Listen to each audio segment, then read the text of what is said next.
in order to cause maximum damage with the uppercut, you need to bend your knees a little bit and to make a lift movement, and then to hit with your arm right to the chin.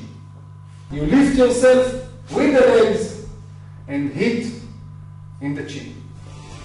And up, up, up, up, up, up, up, up, up, up, up, up, up, up, up.